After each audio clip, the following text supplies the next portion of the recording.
ship moved through the darkness like a ghost. No light escaped its hull. No energy signature betrayed its presence. Time's almost up. The TSS We have to go Silent now. Watch had been designed She's so scared. for one Please purpose, hurry. to see without being seen. For 11 months it had done exactly that. Lyra pressed her daughter closer. The child's bronze scales were warm against her chest. Status report. What are we seeing? Outside the window, the Sir, night had anomaly turned confirmed. orange. Trajectory is Not the unstable. gentle orange of Recalibrate and run sunset. projections now. The violent orange of cities dying. Mama, what's happening? 10 years old. Old enough to understand death. Too young to accept it. Lyra began to sing. Her voice shook at first, then steadied. It was an old song. Her mother had sung it, her grandmother before that. A song about stars and safety and the promise of morning. When darkness falls and shadows grow, when cold winds across the valley blow, close your eyes, my little light. The stars will guide you through the night. Little Senna buried her face against her mother's shoulder. Her small body trembled. Lyra kept singing. The words were all she had left. Through the window she could see them now. Streaks of light falling from the sky. Beautiful if you didn't know what they were. Beautiful like lightning before it kills you. The explosions were getting closer. You are brave. You are strong. Morning comes before too long. I will hold you. I will stay. Until we see another day. Senna's voice joined hers. Thin and frightened but trying. So brave. So impossibly brave. The walls shook. Somewhere in the distance, something massive collapsed. Lyra didn't look. She focused on her daughter's face. On the warmth of her. On the rise and fall of her breathing. On anything but the fact that they had 47 seconds left to live. The main display showed everything in crystalline detail.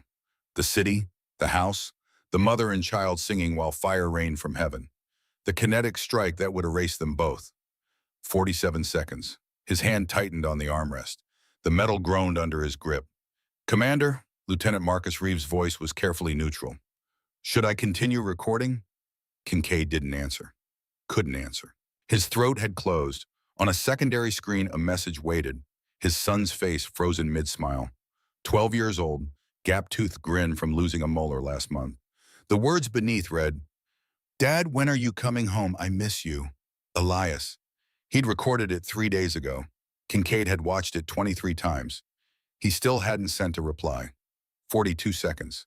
The kinetic rod was invisible to the naked eye, but the sensors tracked it perfectly. A telephone pole of solid tungsten dropped from orbit. No explosives needed. Physics would do the killing. Terminal velocity would turn it into a meteor strike. The impact zone was highlighted in red. A perfect circle. 1,200 meters across. Lyra's house sat dead center. 38 seconds. Sir Ensign Aria Vasquez turned from her console. Her dark eyes were wet. The Velithians are broadcasting on all frequencies. Prayer services. They think the lights in the sky are gods. They're asking for mercy. Kincaid forced himself to look at her, 26 years old, fresh out of the academy. This was supposed to be a learning mission. Observe, record, report. She was learning all right, learning what it felt like to be powerless. 33 seconds. Keep recording, Kincaid said. His voice came out flat, dead. Document everything. Yes, sir. The bridge of the Silent Watch was quiet except for the soft hum of systems. 64 people. The best the United Terran sovereignty had to offer. Veterans, experts, professionals, and not one of them could do a damn thing to help. 28 seconds. Dr. Henrik Stromberg appeared at Kincaid's shoulder. The ship's chief medical officer was 52, with gray hair and steady hands. Right now, those hands were clenched into fists. Nate, his voice was barely a whisper. My boys are on the Constellation. If we break cloak, if we act, the whole fleet will be exposed. I know. But that's someone's daughter down there. I know. Stromberg looked at the screen, at Senna's face, at her mother trying to be brave. I have grandchildren, he said. 22 seconds. Kincaid closed his eyes. In his mind, he saw Elias, saw the gap-toothed smile, heard the voice asking when Daddy would come home. He opened his eyes. 18 seconds. Continue observing, he said. The words tasted like ash. Lyra felt the vibration in the walls, felt it in her bones. The kinetic strike was close now. So close. Senna had stopped singing. She was looking up at her mother with those wide-eyed, trusting eyes. The eyes of a child who believed her parent could fix anything. Mama, are we going to be okay? 10 seconds. Lyra pulled her daughter close, pressed her lips to the top of her head. Bronze scales smooth and warm. Yes, my star, everything will be okay. It was the first lie she'd ever told her daughter. It would be the last. 6 seconds. She started singing again. Close your eyes, my little light. Then black. Kincaid's jaw clenched so tight his teeth ached. Around him, the bridge was silent. The kind of silence that follows violence. The kind that lives in the space where people used to be. Status, he said. Reeves worked his console. His fingers moved mechanically. Professional. Detached. The only way to get through it. Impact confirmed. Talva City Residential Sector 7. Estimated casualties. His voice caught, cleared, continued. 4.2 million. 4,200,000 people. Gone. In 8 seconds. Commander, Vasquez's voice was thick. The Concorde fleet is adjusting targeting. They're moving to the next population center. How many more cities on the list? 17, sir. Total population approximately 80 million. 80 million. All of them singing prayers to gods that didn't exist, asking for mercy from monsters that didn't care. Kincaid looked at his son's message again, the frozen smile. The missing tooth. When are you coming home, sir, pilot? Jackson Kane waited at the helm, 29 years old, capable, loyal. Orders? Kincaid took a breath, let it out slowly. Continue observing.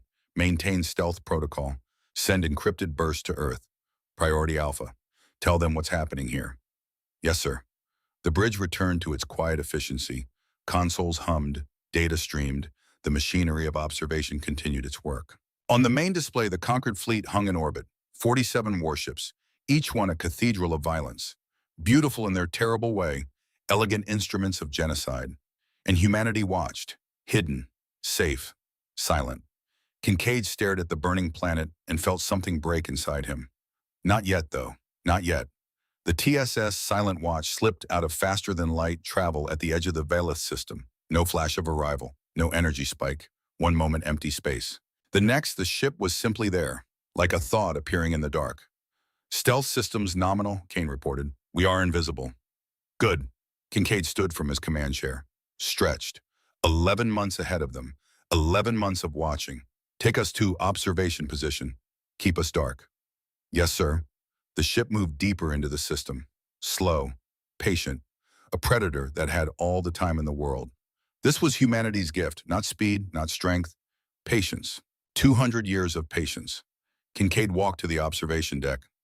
The windows here were real knot displays, reinforced crystal that could withstand micrometeorite impacts. Through them, the stars looked cold and distant. Somewhere out there was Earth. Home. 4,000 light years away. Too far to matter. Not too far to remember. His personal tablet chirped. Incoming message, personal encryption. He knew who it was before he opened it. Elias's face filled the screen. 12 years old. All energy and enthusiasm. The camera was shaking because he couldn't hold it still. Hi, Dad. Guess what? I lost another tooth, the big one this time. See? He opened his mouth wide, showing the gap. Grandma says I look like a jack-o'-lantern, but I think it makes me look tough. What do you think? The boy paused. The camera steadied. His voice got quieter. I miss you, Dad. Grandma says you're doing important work, keeping people safe. I'm proud of you, but when are you coming home? It's been so long. Another pause. Then the gap-toothed smile returned. Love you, Dad. Come home soon, okay? Bye. The message ended. Kincaid played it again, and again, 5 times before he forced himself to set the tablet down. 11 months of observing, then home, then 6 months with Elias. Then another assignment, another stretch of darkness and distance. This was the life he'd chosen. 25 years in the United Terran Sovereignty Fleet. 25 years of service, of sacrifice. Sarah would have understood. His wife. Gone 5 years now. Training accident. A faulty airlock. 30 seconds of decompression. He'd been in another system when it happened. Received the message 3 weeks late because of the communication lag. By the time he got home, she'd already been cremated. Already scattered in the ocean she'd loved. He never got to say goodbye. Elias had been 7 years old. Too young to fully understand why Mommy wasn't coming back. Old enough to know something was broken forever. Kincaid's parents took him in, raised him while Kincaid flew missions. They never complained, never asked him to choose between duty and family. But he saw it in their eyes sometimes. The question they never asked, when will you choose us? Soon, he told himself. Soon. After this mission, after the next, after they were ready, after humanity was safe. He pulled up the mission briefing, read it for the 100th time. Classified, eyes-only mission designation, observer, 847, objective monitor, Galactic Concord activities in Velis system, duration 11 months. Rules of engagement, observe only, do not interfere, do not reveal human presence. Underneath in smaller text, this is integration action candidate number 848. Previous 847 actions resulted in species integration or extinction. Human intervention strictly prohibited. 847. Kincaid had watched the files, all of them. Every species that had been given the Concord's choice submit or die. Some submitted, became slaves in all but name. Their cultures erased, their identities stripped away, their children raised to serve masters they would never equal. Others refused, fought back, died. The files were clinical, precise. Date, location, casualty count. Each one a tombstone for a civilization.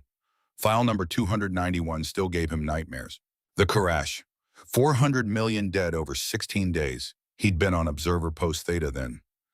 A different ship, a younger man. He'd written that report, documented every mass grave, every burning city, every moment of the systematic extermination. When he returned to Earth, they promoted him, gave him a medal, told him his work was vital, that the data he collected would help humanity prepare, help them stay hidden, stay safe. They never asked if he was okay. He wasn't. But he kept flying missions, kept watching, kept documenting, because someone had to, and because stopping meant facing what he'd seen, what he'd allowed to happen. Easier to keep moving, keep working, keep pretending the nightmares would eventually stop. The Velith system was beautiful, a young star stable and warm, 7 planets, 3 gas giants in the outer system, 4 rocky worlds closer in. Velith 3 sat in the habitable zone. Oceans, continents, weather systems, tectonic activity, all the markers of a living world. Population estimate 2 billion, Vasquez reported during morning briefing. She'd been studying the Velithian broadcast for weeks, learning their language, understanding their culture. They're primarily agricultural, small cities, extended family structures, very communal. Technology level, Kincaid asked. Radio achieved approximately 40 standard years ago. They're still developing television, no satellites, no space program. They don't even have a concept of spaceflight yet. So they have no idea we're here. None whatsoever, sir. Reeves pulled up an image. A Velithian family, bronze-scaled skin, tall, graceful. The parents stood with 3 children, all of them smiling at the camera, a primitive device but functional. They're people, Stromberg said quietly, not so different from us. Different enough, Reeves said. His voice was harder than usual. They're not human, that's what matters. Marcus, I'm just stating doctrine, Doc. We observe. We don't interfere, especially not for aliens. Kincaid let them argue. He'd heard it before. Every observation mission, the same debate. Where was the line? When did observation become complicity? The official answer, never interfere. Humanity's survival depended on remaining hidden. Every Concord integration action they witnessed was data, intelligence, knowledge they'd need when the hiding ended. Someday. That word again. Broadcasts, Kincaid asked. Vasquez shook. Broadcasts, Kincaid asked. Vasquez shook her head. Normal daily life, weather reports, music, something that might be news. They seem happy, sir. Content. Good. Kincaid closed the file. Keep monitoring. Report any changes. The briefing ended. The crew dispersed. 11 months suddenly felt like a lifetime.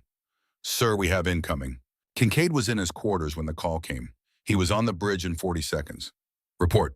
Kane highlighted the sensors. Multiple contacts dropping out of FTL. Count now at 30, 40, 47 vessels confirmed. Classification, Reeves worked his console rapidly. Concord military signatures. Dominion-class capital ships. Matching database profile for, oh, hell. Say it. Compliance fleet configuration, sir. This is an integration action. The bridge went quiet. 47 warships, all of them instruments of genocide. All of them here for one purpose, to give the Velithians a choice they couldn't refuse. Time to Earth, Kincaid asked. 3 weeks at fastest courier speed, Reeves said. By the time they get the message and respond, this will be over. Options. We watch, we record, we report. That's not an option. That's the mission. It's the only mission, sir. Those are the rules. Kincaid looked at the display. At the conquered fleet forming up, at the peaceful planet below, unaware of what was coming. How long do you think they have? Based on previous integration actions, Concord will broadcast terms. Give them 24 to 48 hours to respond. If the response is favorable, integration begins. Us. If not, Reeves didn't finish. He didn't have to. Broadcast intercept ready, Vasquez reported. The Concorde flagship is powering up communications. Put it through. The voice that filled the bridge was cold, mechanical, emotionless. Attention inhabitants of the third planet. You have been selected for integration into the Galactic Concord. This is an honor beyond your comprehension. Your primitive species will be elevated to serve a greater purpose. Kincaid's hands clenched. Representatives of the Concord will contact you within one planetary rotation. You will present yourselves for processing. You will comply with all instructions. Resistance will result in corrective measures. This message will repeat. Silence. Then Stromberg. They don't even know what those words mean. Integration, processing, corrective measures. They just heard aliens for the first time and have no context for any of this. They're about to learn, Reeves said. On the displays, Velithian communications networks lit up. Panic, confusion, wonder, terror, all of it pouring across their primitive radio waves. Vasquez was crying silently at her station. She didn't try to hide it. Log everything, Kincaid ordered. Every transmission, every movement, every word. This is why we're here. To watch people die, to learn from their deaths, to make sure humanity never joined them. The deadline passed. The Velithians had tried to respond, sent delegations, broadcast messages of peace, offered cooperation. The Concorde ignored all of it. 24 hours after the deadline, the first kinetic strikes fell.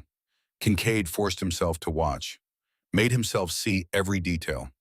Every burning city, every mass casualty event. This was his job. This was his duty. This was driving him slowly insane.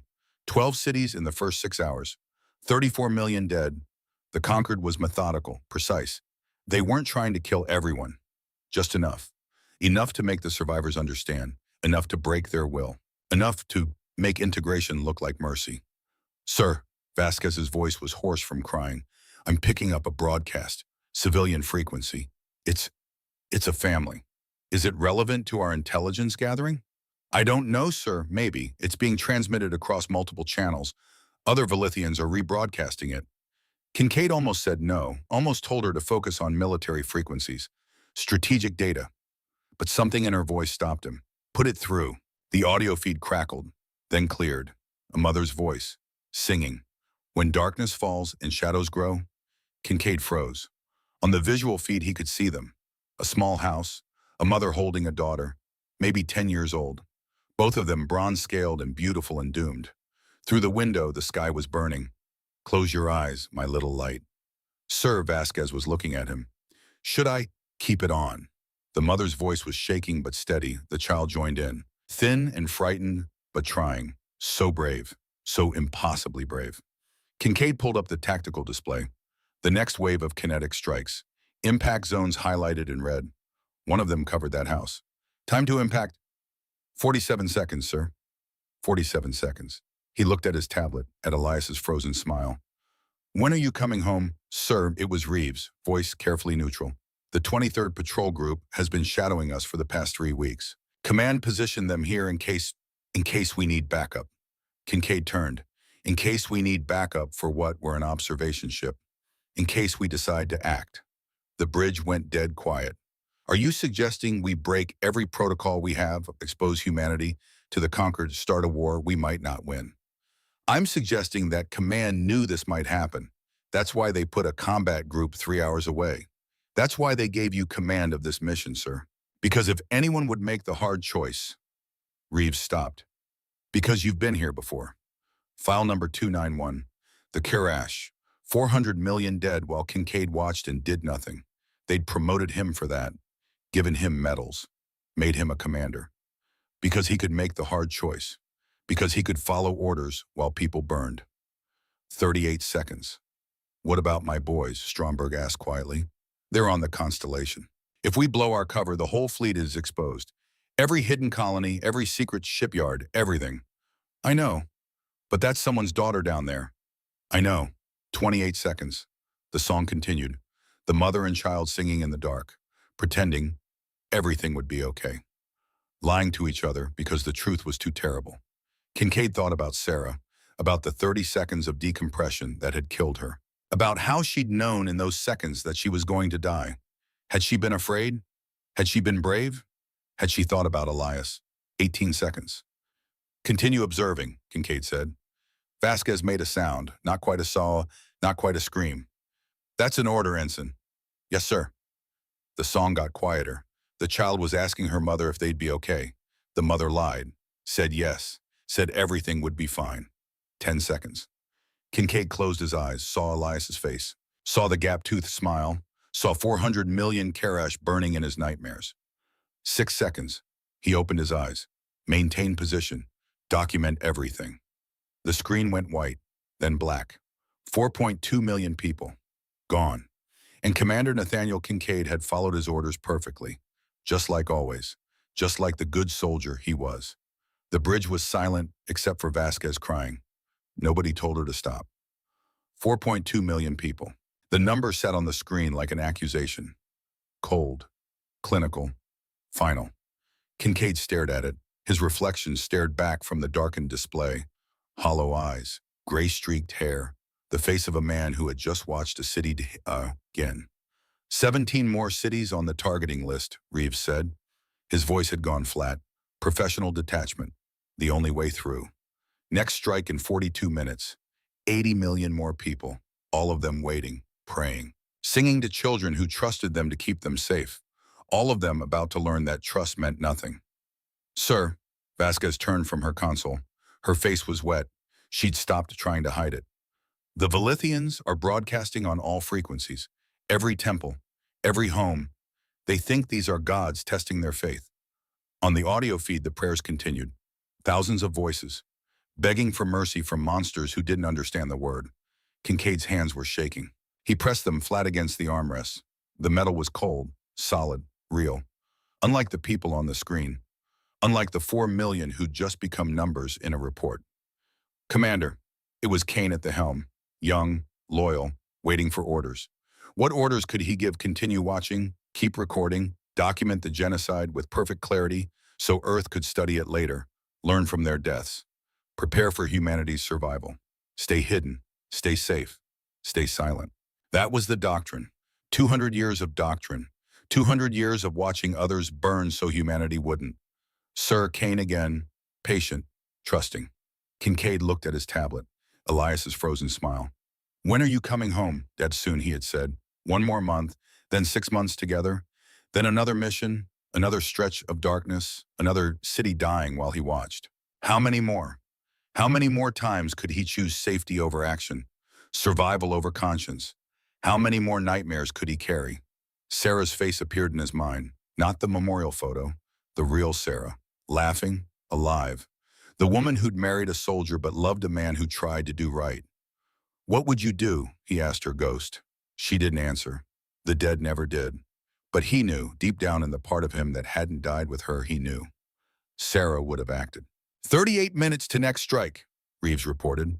38 minutes, 2,280 seconds, each one a chance to choose.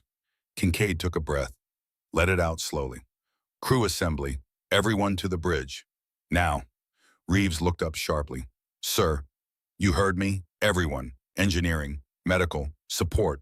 I want every person on this ship present. It took 6 minutes. 64 people crowding into a space designed for 30. Standing, waiting, wondering. Kincaid stood, faced them. You all know what's happening down there. You've all seen the casualty counts. 4.2 million dead. 80 million more about to join them. He paused. Let that sink in. We have a choice to make, all of us, together. Sir, Reeves started, the doctrine. The doctrine says we observe, never interfere, never reveal ourselves, stay hidden, stay safe. Kincaid's voice was steady, calm. I've followed that doctrine for 25 years.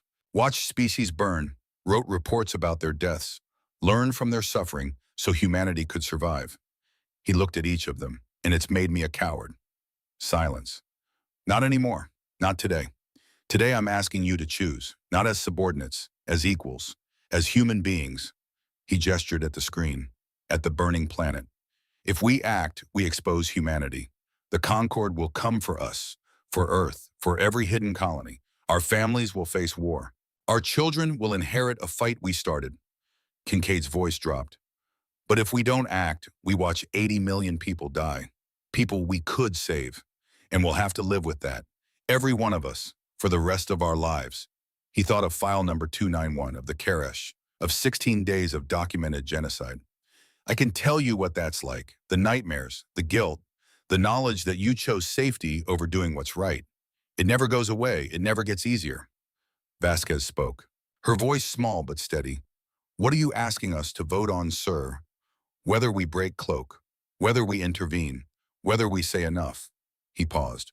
Whether we become the people we tell ourselves we are, or keep pretending while others burn. The consequences could be catastrophic, Stromberg said. My sons are on the Constellation.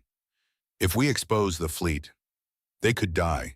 I know, my son is on Earth, 12 years old. If the Concord finds us, Elias could die too. Kincaid met Stromberg's eyes. And I'm still asking, because that girl down there, the one singing with her mother, she's 10 years old, and she's going to die in 32 minutes unless we act. He straightened. So vote, not for me, not for Earth. Vote for who you want to be. The silence stretched. Then Kane raised his hand. First, no hesitation. Vasquez, tears streaming, hand steady. Stromberg, slow, thoughtful. Final, one by one. Engineers, scientists, support staff, medical personnel. Reeves last, his jaw tight, his eyes wet, but his hand up. 64 hands, unanimous. Kincaid's throat tightened. He swallowed hard. All right then. His voice was rough. Lieutenant Reeves, send the signal. Emergency priority. Tell the 23rd Patrol Group we need them. Now. Yes, sir. Mr. Kane, plot intercept course. Put us between those landing craft and the planet's surface. Aye, sir. Ensign Vasquez, prepare a broadcast. All Concord frequencies. I want every ship in this system to hear what I have to say. On it, Commander. And Doc. Sir. Get sickbay ready. We're about to start a war. Stromberg's face was grim. Already done. Good. Kincaid returned to his command chair. Sat. Felt the weight of it. The weight of 200 years of hiding. Of watching. Of waiting. All of it ending now. Mr. Kane, take us down. Sir. Kane's voice carried hope for the first time in months. This requires us to decloak. The Concord will see us. I know. We'll be exposed, vulnerable. I know. They'll try to kill us. Kincaid smiled. It wasn't a happy smile. Let them try. Kane's hands flew across his console. The ship began to move. Helm answering, course laid in, descending to intercept. On the main display, the planet grew larger. Beautiful, blue and green and alive. Worth fighting for, worth dying for. 20 minutes to next kinetic strike, Reeves said. We'll be there in 12, Kane replied. The Silent Watch dove toward Velith 3, still cloaked, still hidden, not for long. Lara held Senna tighter. The child had cried herself to sleep against her mother's chest. Exhaustion, terror, the mercy of youth. They'd survived. Their house had been just outside the impact zone, close enough to feel the shockwave, far enough to live. 1,200 meters. That's all that had separated them from 4 million dead. 1,200 meters in the grace of random chance. The city was gone. The horizon glowed orange. Smoke blocked out the stars, and somewhere in the distance, people screamed. Lyra didn't know what to do, where to go. The temples were full. The hospitals were overwhelmed. The government had stopped broadcasting. All she could do was hold her daughter and wait for morning, if morning came. Mama, Senna stirred, her voice small. Are the sky spirits done testing us? I don't know, baby. Are they angry? Lyra looked out the window, at the burning horizon, at the lights in the sky that didn't move like stars. Yes, she said, I think they're very angry. What did we do wrong? Nothing. We did nothing wrong. Then why? A new light appeared in the sky, different from the others, closer, moving, coming toward them. Lyra's heart stopped. Mama, what's... The light expanded, grew, became a shape, angular, dark, like a knife cutting through the night. It positioned itself between their city and the lights above, and waited. Kincaid's voice was steady. Final. Aye, sir. Decloaking now. The stealth systems shut down. For the first time in 11 months, the silent watch became visible. The effect was immediate. "Sir, we're being painted by every sensor in the Concord fleet," Reeves reported. "They're trying to identify us. Database queries are failing. They don't know what we are." "Good, let's introduce ourselves." Kincaid stood, straightened his uniform. "Ensign Vasquez, open a channel, all frequencies, all Concord vessels." "Channel open, sir." Kincaid took a breath. 200 years of silence about to end with his next words. "Attention Concord Fleet. This is Commander Nathaniel Kincaid of the United Terran Sovereignty vessel Silent Watch. The world you are attacking is now under human protection. Cease all hostile operations immediately and withdraw your forces. This is not a request." Silence. Then a response. Cold, arrogant, amused. "Unknown vessel. I am Admiral Krell of the Dominion, commander of this compliance fleet. I do not know what backwater species you represent or what primitive rock spawned you, but you have made a fatal error." The Admiral's voice dripped contempt. "This system belongs to the Galactic Concord. This planet belongs to the Galactic Concord. You will power down your vessel and prepare to be boarded, or you will be destroyed. You have 30 seconds to comply." Kincaid smiled. "I wouldn't recommend that, Admiral." "And why not?" "Because I'm not alone." He nodded to Reeves. "Signal the fleet. Decloak. All ships." Space rippled. 27 warships appeared from nothing. They materialized around the Concord fleet in perfect formation. A sphere of human vessels, each one a masterpiece of 2 centuries of secret development. Sleek, angular, deadly. The Concord fleet was surrounded. "Recalculate?" Krell's voice lost its arrogance. "Our sensors must be malfunctioning. How did you—" "We've had 200 years to study you, Admiral. We know your sensor frequencies, your scan patterns, your technological blind spots. We know everything about you." Kincaid's voice hardened. "And you know nothing about us." This cannot be," Krell was sputtering now. 28 vessels. You think 28 ships can challenge 47 capital warships? The mathematics alone. Then test the mathematics, Admiral. Attack us. See what happens." Silence. On the tactical display, Kincaid watched the Concord ships, watched them calculate, consider, recalibrate everything they thought they knew about the universe. "Sir," Reeves said quietly, "I'm reading massive power fluctuations across their fleet. They're trying to target us, trying to raise shields, trying to charge weapons. And our electronic warfare suite is already inside their networks. Every system they try to activate, we're shutting down. They're dead in space, and they don't even know it yet. How long until they figure it out?" 30 seconds, maybe less. "Admiral Krell." Kincaid's voice was calm, pleasant. "I'm going to give you one chance, one opportunity to avoid what's about to happen. Withdraw your fleet, leave the system. Report to your high speakers that humanity exists and will not tolerate genocide. Do this and your ships survive. Your crews survive. You survive. You dare threaten the Dominion. You dare." "I'm not threatening, I'm informing. You have 15 seconds to begin your withdrawal. Never all ships open fire, destroy these primitives, show them the power of the Concord." "Your choice," Kincaid said softly. He cut the channel, looked at his crew. "They're going to attack us. When they do, we defend ourselves. But understand this, we are here to stop genocide, not commit it. Disable their weapons, their engines, their shields. Minimize casualties where possible. These are soldiers following orders." "Sir," Vasquez's voice was uncertain, "they're trying to kill millions of people. And we're going to stop them. But we're not going to become them. We fight with precision, with restraint, with the knowledge that every life has value, even theirs. Clear?" "Yes, sir." "Good. All ships, weapons free. Engage." The Concord fleet opened fire first. Plasma bolts, kinetic rounds, energy beams, everything they had. The human ships didn't dodge. They didn't need to. Every shot missed. Targeting systems failed. Navigation computers glitched.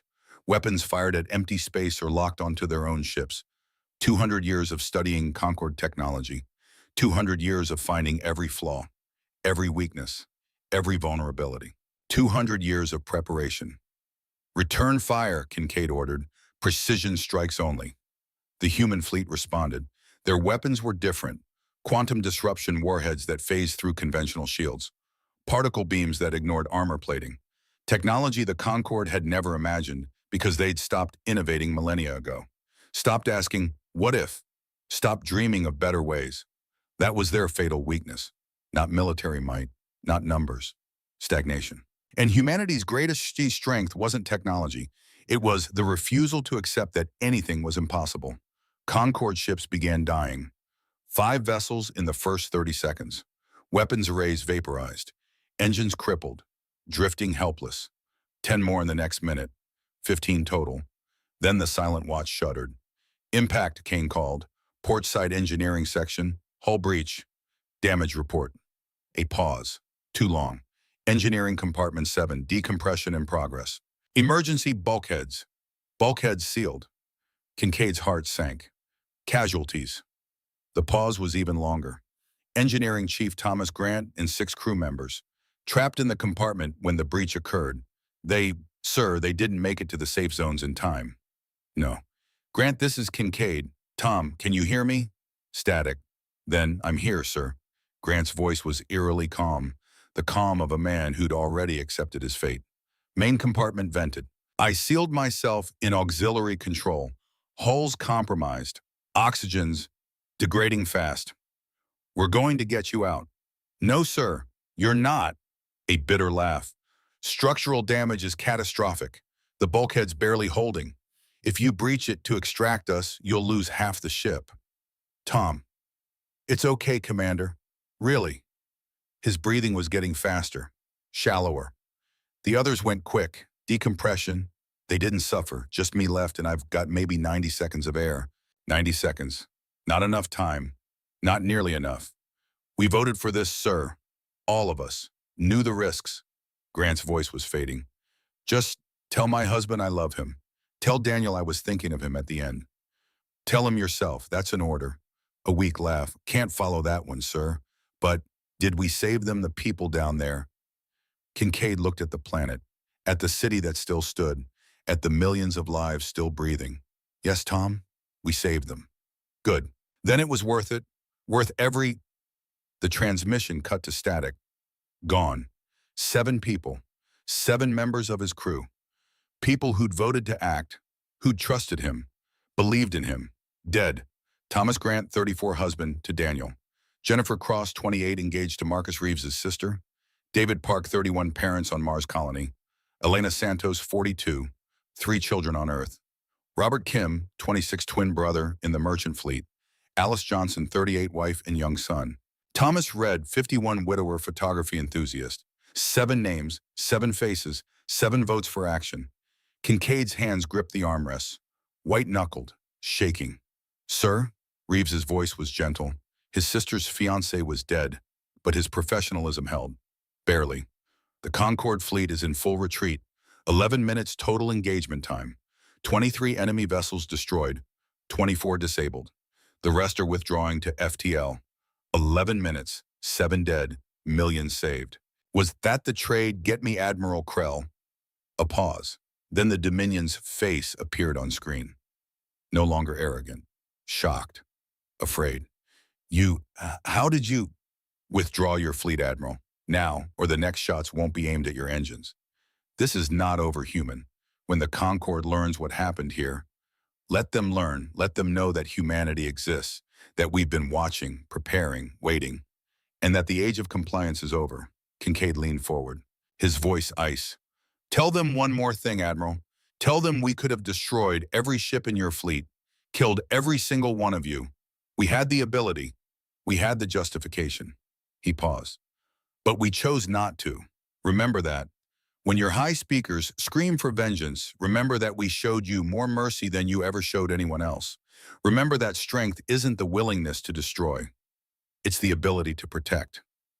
Why? Krell's voice was small, lost. Why spare us? Because that's who we are. That's who we choose to be, Mel. Kincaid cut the transmission. The bridge was silent except for the alarms, the damage reports, the casualty notifications. 7 names adding to the list. Vasquez was crying, quietly. Her fiancé's sister was gone. Stromberg stood stone-faced. His sons were alive. Somewhere. For now. But 7 others weren't. Reeves stared at his console. His sister's fiancé, Jennifer. Gone. Kane gripped his controls. Professional. But his eyes were wet. Sir, Kane's voice cracked. The Velithians are broadcasting. Thousands of transmissions. They're thanking us. Put one through. A voice filled the bridge. Female, shaking with emotion, familiar. Thank you. Whoever you are, whatever you are, you saved us. You stopped the fire. You gave us tomorrow. Thank you. It was Lyra, the mother who'd sung to her daughter, who'd held Senna and lied that everything would be okay. And because of Kincaid's choice, because of 7 votes that became 7 deaths, it was okay. 4 million weren't saved, but 2 billion were. 7 of his crew were dead, but 57 were alive. Was that acceptable? Kincaid didn't know. He'd spend years trying to answer that question. Get me Earth, he said. Priority channel, Admiral Chen. The transmission took 20 minutes. When Chen's face appeared, he looked older, grayer, harder. Commander Kincaid, I've been watching the tactical feeds. I've read the casualty list. 7 crew members, 7 good people. Yes, sir. You violated every protocol, exposed humanity to the conquered, potentially started a war we may not survive. Yes, sir. And you saved 2 billion lives. Kincaid said nothing. Chen stared at him through 4,000 light years of distance. Was it worth it, Commander 7 of ours, for 2 billion of theirs? I don't know, sir. Ask me in 50 years. If we're still here. Honest answer, Chen sighed, rubbed his face. The council is in emergency session. Half want to court-martial you, half want to promote you. And you, sir, I think you made the choice I was too afraid to make 15 years ago when we almost lost that colony ship. Chen leaned closer. You did the hard thing, the right thing, and now we all have to live with the consequences. He straightened. Fleet-wide mobilization order is going out. Every observation post is being recalled. Every hidden colony is going active. Every secret shipyard is ramping to full production. If the Conquered is coming for us, we'll be ready. Sir, I'm not qualified to... Shijin, you're the most qualified person alive. You've been preparing your whole career, and you've proven you can make the impossible calls. Chen's voice softened slightly. Protect the Velithians. Help them rebuild. They're humanity's first official allies. Proof that we're not monsters. And when the Concord comes back, then we show them what 200 years of preparation looks like. The transmission ended. Kincaid sat in the sudden quiet. Around him, damage control teams worked. Medical personnel transported the wounded. Engineering crews shored up the breach. Life continued for 57 of them. He pulled up the casualty list. 7 names, 7 lives, 7 families that would receive notifications. Commander's responsibility. Commander's burden. He would write the letters himself, tell them their loved ones died heroes, died saving millions, would try to make it mean something, would try to believe it himself. Sir, Stromberg approached, grief etched on his face. Sick bay is secure, the wounded are stable, and I received word from the Constellation. My boys are, they're asking what happened, if we're at war. What did you tell them? That their old man finally stood up when it mattered, even though it was terrifying. Between Stromberg's hand found Kincaid's shoulder. Grant made his choice. They all did, and they'd make it again. You know that. Did he? Kincaid looked at the planet, at Velith 3, at the cities still standing, the people still breathing, at Lyra and Senna somewhere down there alive, because 7 people voted to act. I hope you're right, Doc. I am.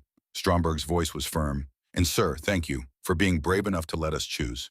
For trusting us with the weight. He walked away. Kincaid sat alone in his command chair. Weight of 7 dead, weight of 2 billion saved, weight of a war that was coming, weight of finally choosing action over observation. On his tablet, Elias's message played again. When are you coming home? Dad soon, Kincaid thought. Soon. But first, 7 letters to write, 7 families to face, 7 promises to keep. The promise that their deaths mattered, that their sacrifice saved not just Velithians, but humanity's soul. The promise that when the Concord came for Earth, they'd find humans ready. Not hiding, not watching, ready.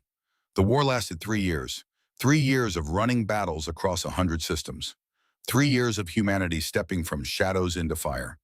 3 years of proving that Watchers could fight, and proving that fighting came with cash measured in millions. Fleet Admiral Nathaniel Kincaid, promoted twice in the first year, stood in Earth's War Command Center. The walls displayed star charts, fleet positions, casualty tallies that climbed daily. Battle of New Texas is concluded, Admiral Chen reported. His face had aged a decade in 3 years. They all had. 89 ships held against 500 Concord vessels. We won. Casualties. 42 ships lost. Orbital strikes hit civilian sectors before we could establish full coverage. Chen's voice went hollow. 240,000 dead. Families, colonists, people who'd hidden for generations. 240,000. The number joined others. The endless tally Kincaid carried. That woke him screaming. That followed him through every decision. 1,407,243 names so far, and counting. The Concorde, he asked. 317 ships destroyed. They're retreating. But Admiral, they're already rebuilding. They have the numbers. We have the technology. Question is whether we can hold until... Until what?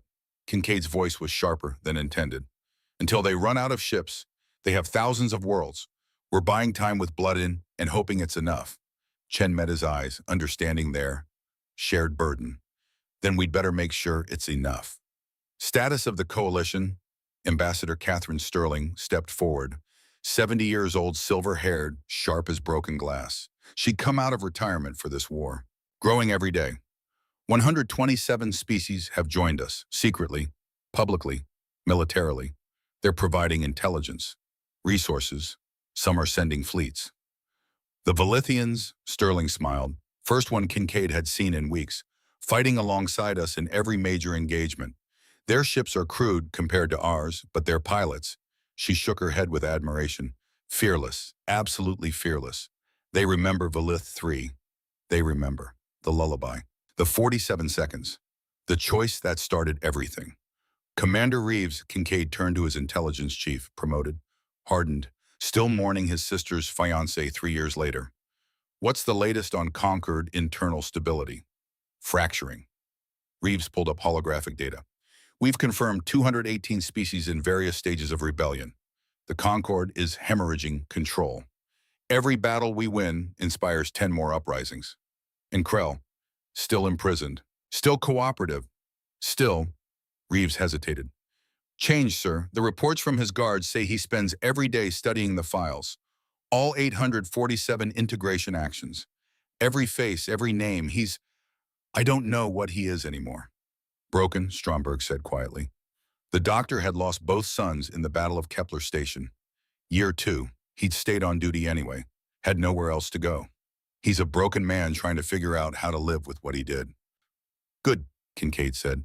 Then softer. No, not good. Necessary. There's a difference. His comm chimed. Priority alert. Sir Captain Vash is requesting emergency contact. Dominion authentication codes check out. Vash, Admiral Krell's former protege, the young officer who'd been questioning the Concorde's methods even before Velith 3. Put him through. Secure channel. The hologram materialized.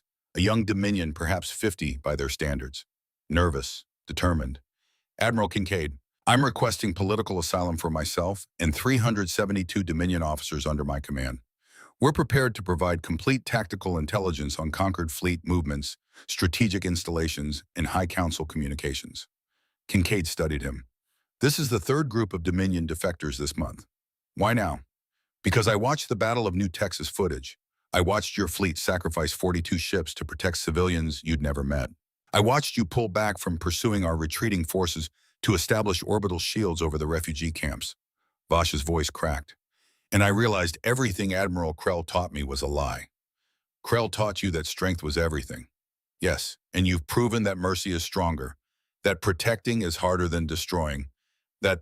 Vash stopped, gathered himself. I want to be on the right side, before it's too late. Welcome to the coalition, Captain. Bring your people in. The transmission ended. Kincaid looked at his assembled staff. These people who'd fought beside him for 3 years, who'd watched the casualty counts climb, who'd lost friends, family, pieces of themselves. It's working, he said. Not the war, the idea, the proof that tyranny can be challenged. That's what's breaking them. Then we need to end this, Chen said, before the casualties become unbearable, before we lose so many that winning feels like losing. Agreed. Recommendations. Siege of Axis Prime. Sterling's voice was grim. The Concorde capital. 200 species in the coalition now. We can field 2,000 ships. Enough to blockade the planet. Force surrender. And if they don't surrender, then we prove we meant what we said about restraint. We hold the blockade. We don't bombard. We wait them out. Kincaid looked at the star chart. Axis Prime. the heart of conquered power. 10,000 species represented there. Quadrillions of beings who'd known nothing but conquered rule for millennia. One planet, one choice. End the war or become what they'd fought against. Prepare the fleet. We move in 1 week. 2,000 warships from 200 species surrounded the conquered homeworld. The largest fleet ever assembled. A constellation of rebellion. On the planet below, 800 conquered vessels formed defensive positions. Outnumbered, outmatched, but fighting for their home. Kincaid stood on the bridge of the UTS Defiant, his flagship, Reeves beside him, Stromberg in medical, Vasquez commanding a battle group, Kane piloting a fighter squadron. The crew of the Silent Watch scattered across the fleet, those who'd survived. Admiral, Reeves indicated the tactical display, we have weapons lock on all Concorde vessels. Electronic warfare suite is online. We could disable their entire defensive grid in under 30 seconds. And then we have 7 minutes before they could re-establish any meaningful resistance. Admiral, we could end this. One orbital bombardment, the High Council chambers, the military command centers, precision strikes, minimal civilian casualties. Define minimal. Reeves hesitated.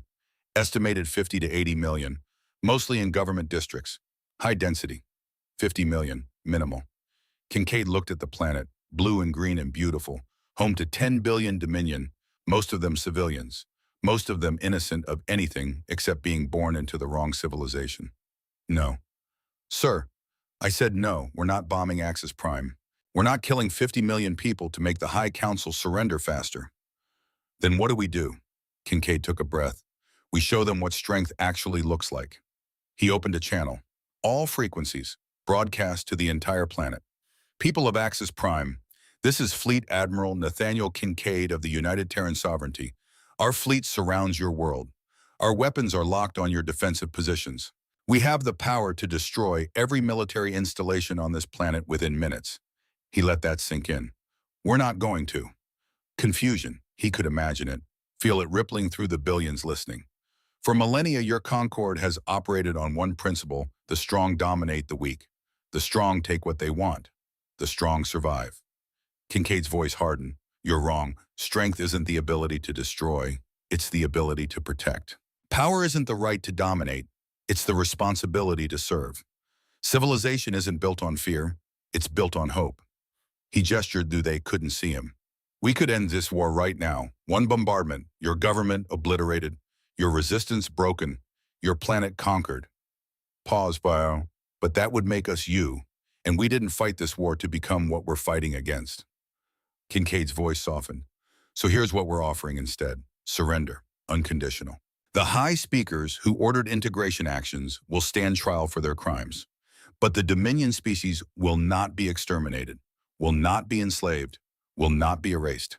He let them hear it, really hear it. You'll be given the same choice you never gave anyone else. Join the coalition as equals. Not conquerors, not servants, equals. One species among hundreds. With the same rights, the same voice, the same chance to build something better than what you had. Or refuse. Fight to the last ship. Die as tyrants defending a philosophy that deserved to die centuries ago. Your choice. You have 24 hours. He cut the transmission. The bridge was silent. Admiral, a young officer ventured, what if they refuse? Then we hold the blockade. We wait. We don't fire unless fired upon. And we prove that we meant every word. Reeves stepped closer. Sir, holding a siege of this scale, the resource drain alone. And if they call our bluff, it's not a bluff, Marcus. We're not bombing that planet, not for strategic advantage, not for a faster victory, not even to save coalition lives. We fight with restraint or we don't fight at all. Kincaid looked at his old friend. I've watched too many people die in this war. I've written too many letters. I've carried too many names. I won't add 50 million more just because it's convenient, even if it means the war lasts longer. Even then, Stromberg's voice came over the comm. Admiral, I'm reading this from sickbay, the medical staff. We're all with you. Whatever you need. One by one, other voices joined. Captains, crew members, soldiers across the fleet. Support, understanding, agreement. 24 hours later, Axis Prime surrendered. The Hall of 10,000 Species had witnessed many historic moments. Today would be its most important. Kincaid walked across the main floor. Behind him, Sterling, Chen Reeves, Stromberg, Vasquez, Kane. The core group, those who'd been there from the beginning. Around them, 2,000 species. The coalition, freed slaves, former enemies, neutral observers, all of them watching. Above, in the rings of platforms, the rest watched, including prisoners in the war criminal sections, including Admiral Krell. The Dominion stood in simple clothes. Prison clothes. His trial had lasted 8 months. Evidence presented for each of the 40 integration actions he'd personally commanded. Testimony from survivors. Documentation of genocide. The verdict guilty. Life imprisonment. But he'd been brought here. For this. Now Krell descended to the main floor. Guards escorted him, but he walked with dignity. Head high. No longer the arrogant admiral. Something else now. He reached the center speaking platform. Looked out at the assembled species. Many were species he'd helped conquer. Some were species he'd helped exterminate. All of them were watching. I am Admiral Krell of the Dominion. His voice carried clearly. For 300 years I served the Galactic Concord. I believed in its doctrine, its strength, its right to rule. He paused. The hall was utterly silent. I was wrong. Murmurs, a Dominion admitting fault, admitting weakness, unprecedented. At Valith 3, humanity defeated my fleet in 11 minutes. But that's not when I began to doubt. I began to doubt when they spared me, when they showed mercy I had never shown anyone. Krell's eyes found Kincaid. Admiral Kincaid, you could have killed me, should have killed me. By every law of war, by every standard of justice, I deserve death. Yes, Kincaid said quietly. You did. But you chose mercy, and in choosing mercy, you destroyed everything I believed, every certainty I'd built my life on. Krell turned to address the hall. I spent 8 months in prison. Every day they gave me fays, records, evidence, not of my crimes, those I knew, records of the species I helped destroy, their cultures, their art, their children. His voice broke. I read about a Karash teacher who wrote poetry, about an Avelian scientist who discovered a new mathematics, about a Thresh child who wanted to explore the stars. All of them dead because I decided they were inconvenient. Tears ran down his scaled face. I can't undo what I did, can't bring them back, can't erase the suffering, but I can do this. He gestured to Captain Vash, standing among the Dominion delegation. Captain Vash will represent our species now. He's young enough to learn, brave enough to change, and he hasn't yet been corrupted by power. Vash stepped forward, nervous, but determined.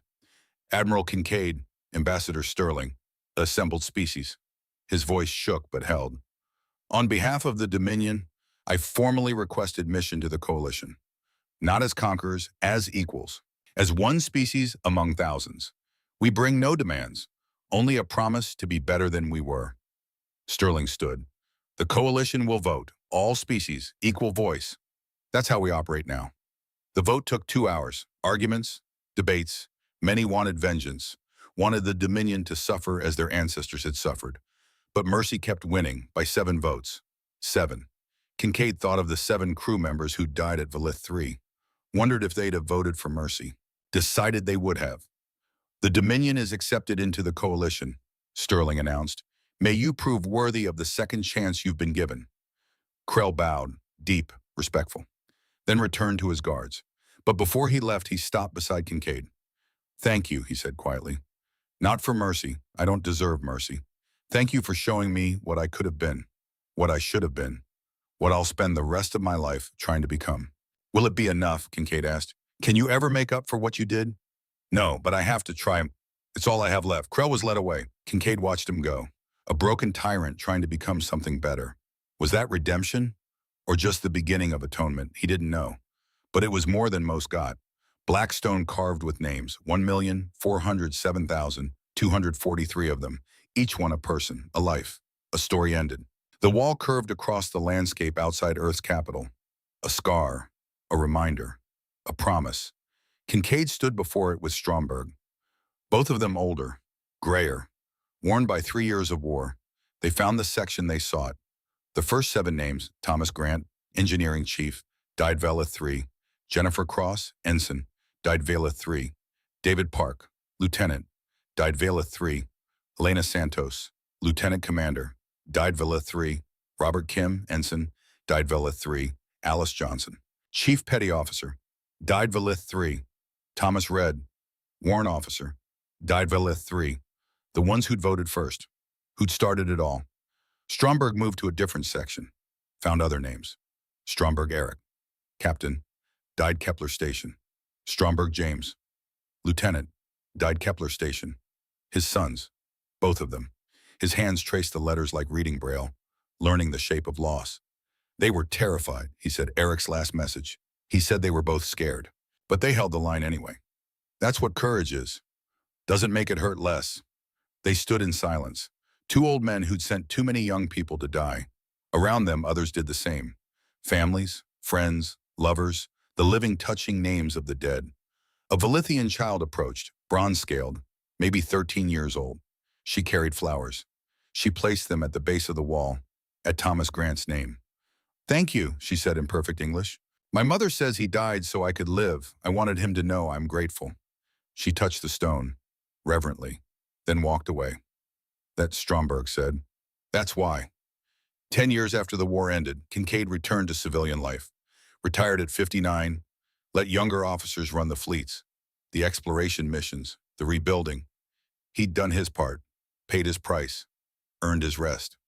Elias waited at the spaceport, 23 years old now, tall, confident, his mother's eyes, his father's determination. Dad, they embraced, long, tight, making up for years of distance. "You're home," Elias said. "Really home this time. Really home. No more deployments, no more missions, just you and me." "For how long?" "Forever. I'm done, Eli. Someone else can save the galaxy. My job is here." They walked to the transport together, talking, catching up. 10 years compressed into breathless conversation. Elias's academy training, his first posting. The girl he'd been seeing for 2 years. Normal things, beautiful things. Things Kincaid had fought a war to protect. 2 weeks later, the doorbell rang. Kincaid answered. A Valithian woman stood there. Older now, gray in her bronze scales, but unmistakable. Beside her, a young woman, 21 years old, also bronze-scaled, also familiar, very familiar. Commander Kincaid. Lyra's English was unaccented now, perfect. "I am Lyra. This is my daughter, Senna. We have traveled very far to find you." Kincaid's breath stopped. The lullaby, the 47 seconds, the mother and child who'd started everything. "Please," he managed, "come in." They entered. Senna looked around with intelligent eyes, taking in everything, Earth, human architecture, the home of the man who'd saved her. "Senna wanted to thank you," Lyra said. "We both did. Wanted you to know what your choice meant." The young woman stepped forward. She held a rolled canvas. "Admiral Kincaid, I was 10 years old when the fire fell. I don't remember much clearly, but I remember my mother singing, and I remember when the fire stopped." She unrolled the canvas, a painting, sophisticated now, skilled. The silent watch, dark and angular, positioned between falling fire and a small house, between death and life. "You saved us. My mother says we were 47 seconds from dying. That's not very long, but it's everything." Senna handed him the painting. "I learned your language to say thank you, to tell you that 7 people died so 2 billion could live. We remember them, all of them." Kincaid took the painting, his hand steady now. The shaking had stopped years ago. "Your mother was very brave, singing to you while the world ended. She says you were braver, that you chose to act when you could have stayed hidden, when it would have been safer." Senna's eyes were bright. 7 of your crew voted for my life. I want to make sure that vote counted." It counted. Elias appeared in the doorway, curious. "Eli, come here. There's someone you should meet." Introductions. 2 children of war, 1 human, 1 Valithian, both alive because adults had made impossible choices. "You're the girl from Dad's stories," Elias said, "the lullaby. And you're the son he came home for." They shook hands, a moment of connection across species, across distance. "We came for another reason," Lyra said. "Senna has been accepted to the Interspecies Academy, the joint training program, where species learn together." She paused. "If the fire had taken us, she'd be dead. Instead, she can be anything, learn anything, become anything." "What do you want to become?" Kincaid asked. Senna smiled. "Like you, someone who stands between the fire and those who can't protect themselves. Someone who chooses action when action is hard." "The academy is competitive," Elias said. "I'm in the 2nd-year cohort. It's intense." "I know, I'm ready." The two young people talked, compared notes, made plans. Kincaid and Lyra watched them. "Thank you," Lyra said quietly. "Not just for saving us, for showing the galaxy what it could be, what it should be. We're still learning, still making mistakes. But you're trying. That's more than the Concorde ever did." They stayed for dinner, talking, laughing, building bridges between species that hadn't existed 14 years ago. When they left, Senna hugged Kincaid. "I'll make you proud, Admiral. I'll make all 7 of them proud. You already have." The Academy graduation ceremony was held 10 years later. 200 students from 70 species, all of them trained together, learned together, proved that cooperation was stronger than division. Kincaid sat in the audience, 69 years old, gray hair, lined face, but proud, so impossibly proud. On stage, graduates received commissions, officers in the Galactic Defense Force, not a Concorde army, not a human fleet, something new, something worth the cost. Captain Senna, Lyra's daughter, the Velithian woman, stepped forward, 31 years old, bronze scales polished, uniform perfect. She accepted her commission with grace. Lyra, front row, wept with pride. Lieutenant Elias Kincaid, Kincaid's son, 33 years old, tall, strong, his mother's kindness, his father's steel. Kincaid stood, applauded until his hands ached. Sarah would have been so proud, after Senna and Elias found him together. "Admiral," Senna still called him that. "Thank you for coming. Wouldn't have missed it. We're being assigned to the same ship, the Unity, deep space exploration, first contact protocols. Exploration, not war." "That's the idea," Elias said. "Find new species, make contact. Do it right, no compliance, no integration, just conversation." Yeah, your mother would love that. I think about her every day, about what she'd say, what she'd want me to do. She'd say she's proud, that you're doing what she always believed humanity could do. Movement at the crowd's edge, an old Dominion in professor's robes. Krell, released after 15 years. Good behavior, genuine remorse. Reformed, now he taught at the academy. History, ethics, the cost of tyranny. Students loved him, the monster who warned them about the path he'd walked. He approached slowly, still uncertain of his welcome. "Admiral Kincaid, congratulations on your son's graduation. And Captain Senna, exceptional work in your command simulations." "Thank you, Professor."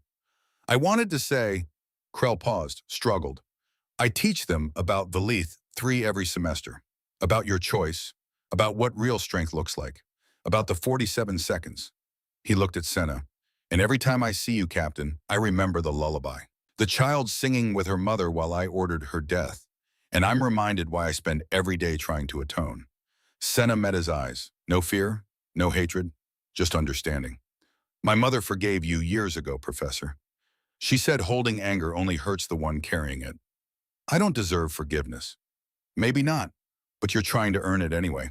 Teaching the next generation, making sure no one repeats your mistakes. That counts." Krell nodded, turned to Kincaid. "You taught me that strength is protecting, not destroying. I try to pass that lesson on, to make sure my students understand the price of cruelty." "Then you're doing exactly what you should be." The old Dominion walked away, still carrying guilt, still trying to atone.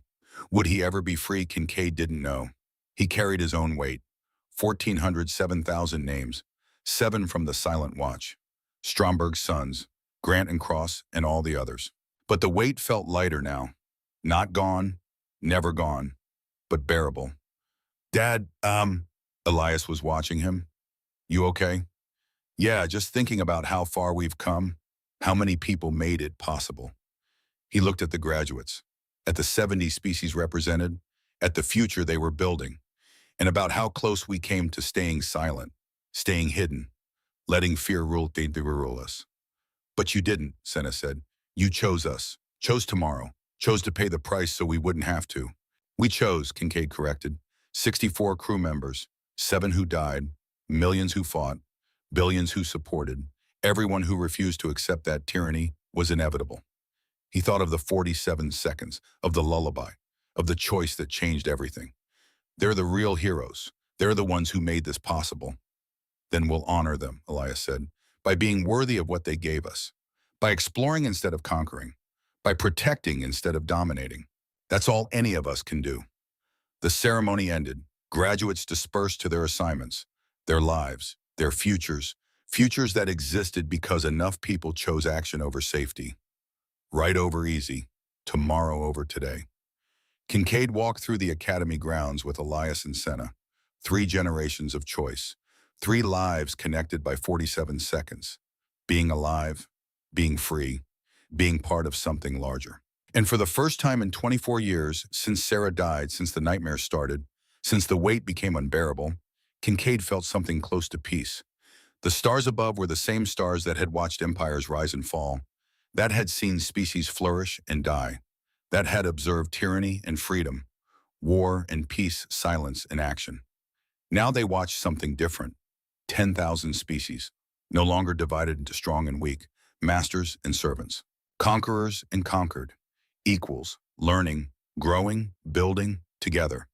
And somewhere in the darkness between stars, the watchers who'd spent 200 years hiding finally rested.